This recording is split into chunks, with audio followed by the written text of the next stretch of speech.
बिहार के शिक्षा मंत्री प्रोफेसर चंद्रशेखर से शुरू हुआ रामचरितमानस विवाद अब यूपी की राजनीति में जातिगत रंग ले चुका है।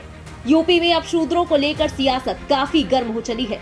इसी बीच रामचरितमानस की चौपाइयों को लेकर जारी विवाद में बहुजन समाज पार्टी की सुप्रीमो मायावती की एंट्री हो गई है। बसपा मुखिया मायावती ने बैक टू बैक ट्वीट करके शूद्र पॉलिटिक्स कर रहे अखिलेश यादव, स्वामी प्रसाद मौर्य और समाजवादी पार्टी पर जमकर निशाना साधा है।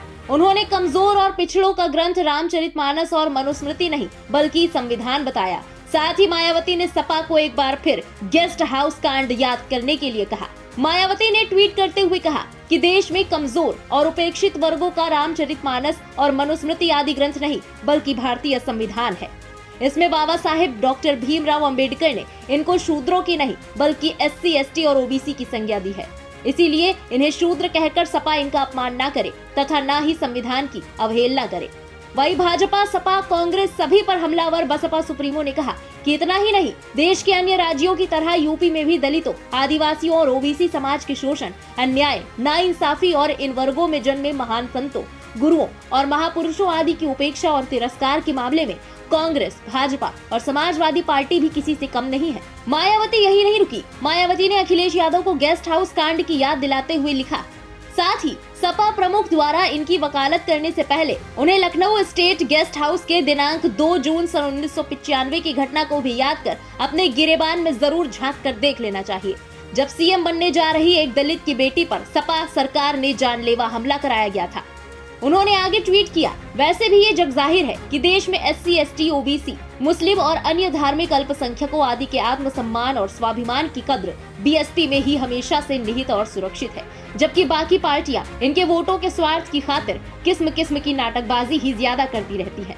गौरतलब है कि बिहार के शिक्षा मंत्री प्रोफेसर चंद्रशेखर ने पिछले दिनों नालंदा ओपन यूनिवर्सिटी के 15वें दीक्षांत समारोह के दौरान रामचरितमानस पर विवादित टिप्पणी की थी। उन्होंने इसे नफरत को बोने वाला और देश को बांटने वाला ग्रंथ बताया था, जिसके बाद उत्तर प्रदेश में सपा नेता स्वामी प्रसाद मौर्य ने रामचरितमानस पर विवादित टिप्पणी देते हुए उसे बैन करने की मांग की थी।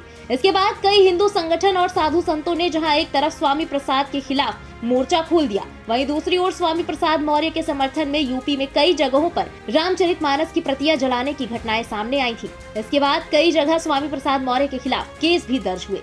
वहीं रामचरितमानस को लेकर जारी विवाद के बीच अखिलेश यादव ने खुद को शूद्र बताया था। उन्होंने कहा था कि बीजेपी के लोग हम सबको शूद्र मानते हैं, हम उनकी नजर में शूद्र से ज्यादा कुछ भी नहीं है।